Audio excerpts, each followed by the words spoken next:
Alors bonjour à tous, j'espère que vous allez bien. Aujourd'hui on va faire un petit napolitain, mais un napolitain un peu particulier. On va faire le décor du dessus en version millefeuille. Parce que j'ai plein de clients, je pense, qui voudraient revoir ça avec l'utilisation du cornet et du fondant. Donc on y va. Pour notre napolitain, on a besoin de 200 g de sucre. On a besoin de 4 œufs.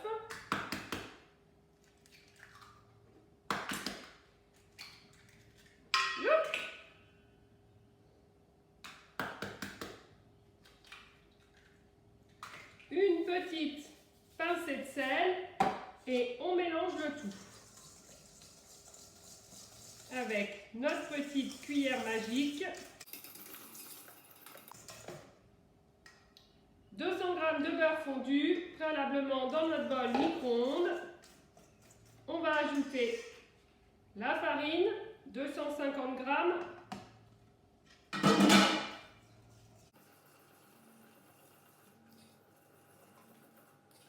Et un demi-sachet de levure.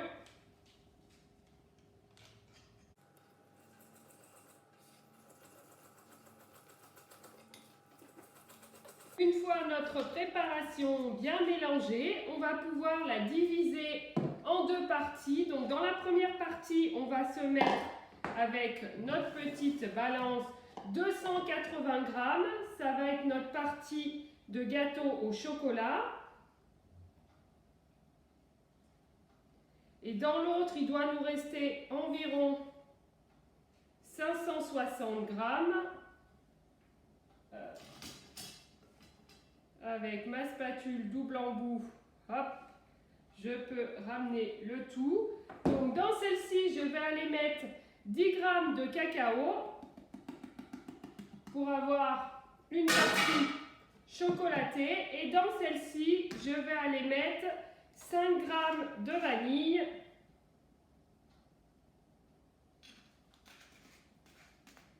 Voilà. Donc après, je mélange mes deux petites préparations.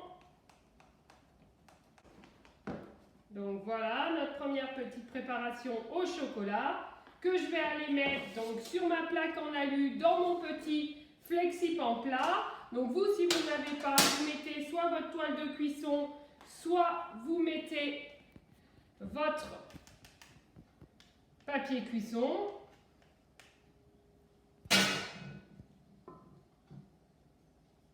Voilà, je fais bien tomber toute ma pâte dedans.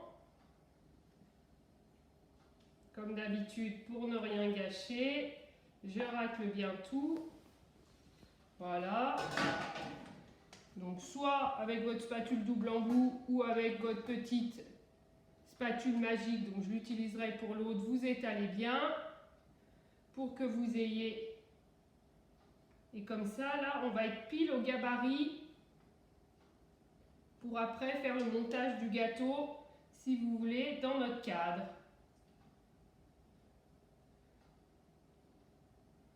Donc voilà, vous étalez un peu pour que ce soit à peu près uniforme. Donc ça, notre préparation au chocolat est prête. Et maintenant, on va faire la même chose dans notre grand FlexiPan plat. Donc là, juste, je vais donner quand même un petit coup pour bien remuer ma vanille. Donc après, pareil, on vient descendre toute notre préparation. Alors, ce qui est bien avec le FlexiPan plat, c'est que vous pouvez vous en servir pour plein de préparations, les roulés salés, les roulés sucrés, et surtout, vous avez des bords, donc ça vous fait une belle démarcation. Et après, avec ma petite spatule que j'adore, vous allez lisser partout. Voilà. Vous lissez de partout. Vous essayez de répartir de façon homogène. Et maintenant, vous allez mettre au four 10 à 12 minutes à 180 degrés. Voilà, nos gâteaux sont sortis du four. On va les laisser refroidir. Donc, je pense que vous les voyez bien. Celui à la vanille en bas, le grand. Donc on les laisse refroidir. Pendant ce temps, on va préparer notre ganache. Mais un peu avant, je voulais vous faire un sirop parce que le napolitain, j'aime bien l'imbiber. Je trouve que c'est meilleur de poncher son biscuit. Donc du coup, un sirop, là j'ai fait 140 g de sucre et 100 g d'eau. Une fois qu'il est porté à ébullition, votre sirop est prêt. Mais une petite astuce, si vous avez envie de faire un sirop un peu plus sympa, vous pouvez aller aromatiser avec ce que vous voulez. Donc là, moi j'ai pris des feuilles de menthe du jardin. Comme ça ira très bien avec le napolitain, une petite odeur de menthe. Et pour pouvoir faire infuser, vous n'hésitez pas à infuser à couvert. Donc vous mettez un film et vous faites après 2-3 petits trous pour que la vapeur puisse s'échapper. Et du coup, vous allez avoir un sirop à la menthe. Donc on laisse notre sirop refroidir. Pareil, si vous voulez faire un sirop alcoolisé, vous attendez bien qu'il soit frais, qu'il soit froid pour pas que votre alcool s'évapore. Donc maintenant, on va faire la ganache. Donc la ganache, il va nous falloir 120 g de crème que nous allons porter à ébullition et 150 g de chocolat. Donc la ganache, en fait, on va faire une émulsion de deux corps qui normalement ne se mélangent pas ensemble, donc ne sont pas miscibles. Donc pour pouvoir les mélanger ensemble, comme ils ne peuvent pas se mélanger, on est obligé de faire chauffer notre crème. Et pour avoir une belle ganache, donc si on voulait faire des tartes au chocolat et que notre ganache soit très lisse et sans bulle, il ne va pas falloir sortir sa spatule une fois qu'on aura mis la crème. Donc je fais chauffer encore 2 petites minutes ma crème et on se retrouve pour la ganache. Vous voyez, ça y est, notre crème était en train de bouillir, donc je la renverse sur mon chocolat et avec ma spatule, je vais faire des petits mouvements sans essayer d'incorporer trop d'air pour ne pas faire trop de bulles.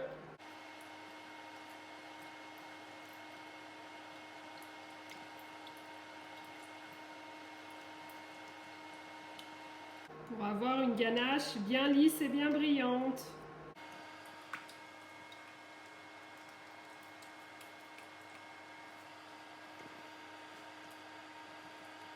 Et après, donc je vais la faire refroidir un peu pour qu'elle durcisse un peu, pour pouvoir l'étaler sur mes 2 gâteaux. Et après, on se retrouvera pour le montage. Une belle ganache doit être bien lisse et on doit pouvoir se voir dedans. Donc là, on a quelques petites bulles. Si on voulait vraiment enlever toutes nos bulles, on pourrait donner un petit coup de mixeur et après mettre directement dans notre tarte au chocolat. Donc maintenant, je vais la laisser refroidir. On se retrouve pour le montage de notre napolitain. Donc on va le monter dans notre cadre. Donc on prend notre gâteau à la vanille qu'on va séparer en 2. Donc vous faites toujours attention dans vos moules. Voilà, à pas trop donner de coups de couteau. Voilà, là avec ça va bien. Donc du coup, j'hésite pas à le mettre après directement sur mon plat. Donc je vais laisser un peu de place si après on veut faire du décor. Hop, voilà. Du coup, je vais l'imbiber avec mon sirop de menthe que j'ai fait tout à l'heure préalablement pour qu'il soit un peu plus moelleux.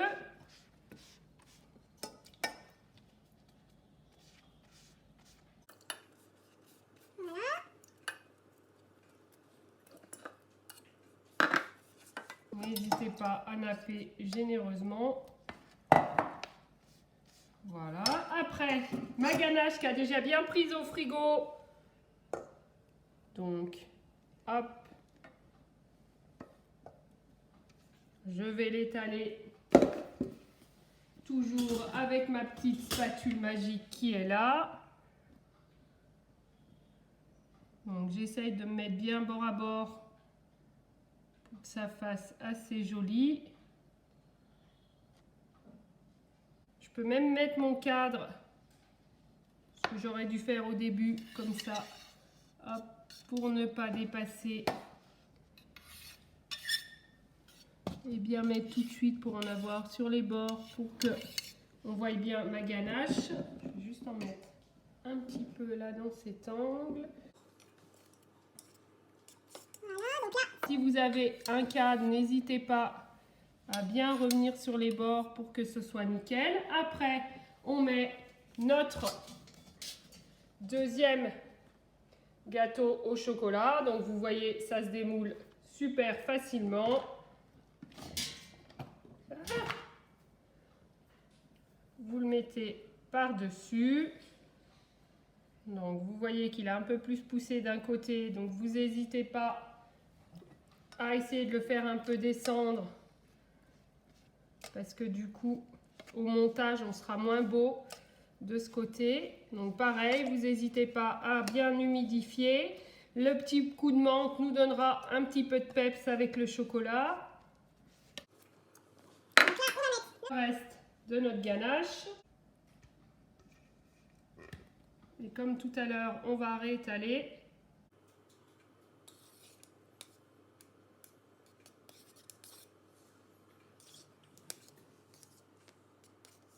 Et après, on va faire pareil avec notre dernier bout. Donc, hop, on va pas hésiter. Alors là, non, je vais faire autre chose. Désolée. Je vais le pencher ici parce que comme après, je vais faire de l'autre côté le glaçage, il vaut mieux qu'il ne soit pas penché avant que je glace. Ce que j'aurais pu faire d'ailleurs pour les autres pour qu'ils soient penchés recto verso. Voilà. Donc là, comme mon bout, là, il est un peu... Voilà, je vais essayer de bien appuyer. Et maintenant, on va faire la dernière partie, la décoration. À tout de suite. Alors là maintenant, on va faire notre glaçage version millefeuille. Donc à 100 g de sucre glace, on va ajouter 35 g de crème liquide entière. On mélange notre crème à notre sucre glace. Et après, on va aller l'étaler dessus et on va faire la décoration comme le millefeuille. Donc vous voyez, regardez, est-ce que ça vous plaît? La texture me paraît pas mal. Donc voilà. Et donc du coup, j'ai fait préalablement chauffer 20 à 30 g de chocolat. Donc pour pouvoir faire le décor version millefeuille, j'ai besoin d'un cornet. Donc si vous n'avez pas de cornet préfabriqué, vous fabriquez en fait un triangle rectangle. Et du côté, donc pour former votre cornet, pour pouvoir mettre notre chocolat pour faire le décor du millefeuille. Donc vous prenez comme ça un angle droit et vous allez tourner du côté de l'angle droit, comme ça, je ne sais pas si vous allez bien voir, vous tournez, voilà, de façon à avoir, donc vous serrez bien le dessous, parce que ça va être l'ouverture de votre chocolat, et après vous ramenez à l'intérieur. Donc je vous le refais une fois pour que vous compreniez. Donc du côté de l'angle droit et on enroule. Vous serrez bien en bas, parce que plus vous allez serrer, plus vous allez... Et après, vous rabattez, donc ça vous fait comme un petit tube de dentifrice. Et au départ, il faut que ce soit bien serré en bas. Et après, donc dans votre petit tube à dentifrice, vous allez mettre votre chocolat fondu. Donc toujours se préparer à avoir son cornet de près avant de faire notre glaçage, parce que le glaçage, il fiche très vite. Donc après, il faut aller assez vite. Donc vous mettez votre chocolat à l'intérieur, vous rabattez votre petite lanière comme un cornet et vous rabattez plusieurs fois. Voilà, votre chocolat est bien en haut, donc vous devez avoir ça. Votre chocolat est à l'intérieur, vous poussez un peu et là votre chocolat est prêt à sortir. Quand on sera prêt, on donnera juste un petit coup de ciseau. Et après, vous allez voir comment on fait. Donc, là, j'ai besoin, comme d'habitude, de ma petite, voilà, d'une spatule, peu importe. Je vais mettre mon glaçage, je vais l'étaler, parce que celui-là, il se manipule très bien à la petite spatule. Voilà. Vous essayez de bien joindre les bords pour que ce soit joli. Voilà, pour que ce soit à peu près propre, qu'il y en ait à peu près partout. Et après, de toute façon, on parera les bords pour que ce soit joli. Vous verrez, je vous montrerai comment faire. De toute façon, après, il y aura le décor. Voilà. Hop. Voilà, donc là, quand vous estimez que c'est pas mal, là, vous voyez, il me manque un petit bout. Là aussi, là aussi. Voilà, donc là, bon, si j'avais pris ma grande spatule du bas, j'aurais pu racler d'un seul coup, mais c'est pas grave. Et là, après, donc, on va aller faire, on va juste ouvrir un petit peu notre cornet pour pas que ce soit très grand. Et là, on va aller faire des lignes, donc avec notre chocolat.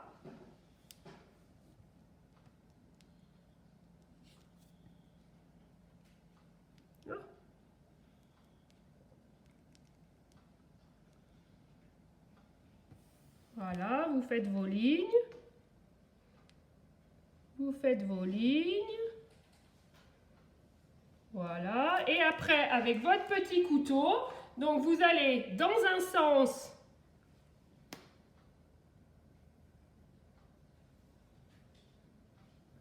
Hop. Hop. Et après, donc, soit vous prenez un petit clinet. Et dans l'autre sens, vous allez faire... non, je me suis trompée. Hop. Dans l'autre sens. Voilà. Comme ça, vous allez avoir le dessin de votre millefeuille. Est-ce que ça vous plaît? Bon, le premier à enlever parce que je me suis trompée. On va peut-être pouvoir même sur le refaire là. Voilà! Et là, vous avez votre décor version millefeuille. Et après, avec ce qui vous reste, donc avec le cornet qui vous reste, bah, si c'est pour un anniversaire, vous avez fait préalablement une petite plaque. Ou sinon, vous n'hésitez pas à écrire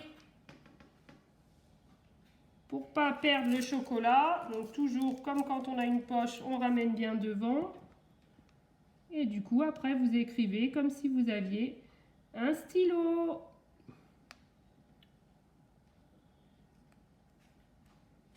Voilà.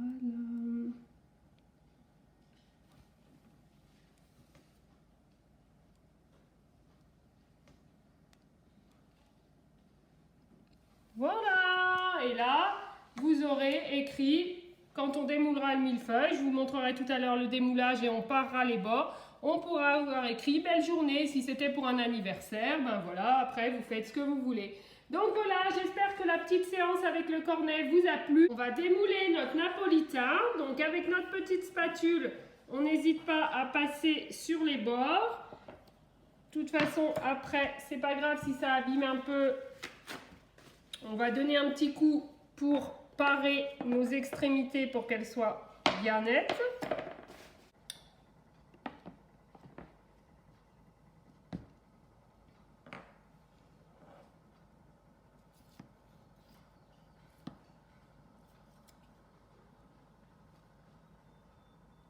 Voilà. Et alors là, pour qu'on ait des coupes bien nettes, parce que vous voyez là, c'est pas très beau, on n'hésite pas à les couper les bords. Voilà, en plus ça nous fera un peu comme ça, vous voyez, on a des bords bien nets. Ça nous fera de quoi le goûter pour voir s'il est bon ou pas. Donc n'hésitez pas, même quand vous faites des millefeuilles, quand vous faites n'importe quel gâteau, n'hésitez pas à faire ça avec les bords. Comme ça, vous avez des bords après très très nets. Bon, je fais ça pour les 4 extrémités et on se retrouve tout de suite.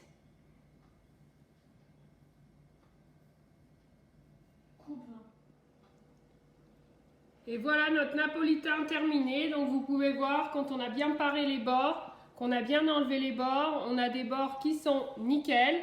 Et regardez le dessus, donc comme un glaçage millefeuille. Donc voilà, on vous dit à bientôt pour de nouvelles recettes. J'espère que celle-ci vous aura plu. Ciao, belle journée!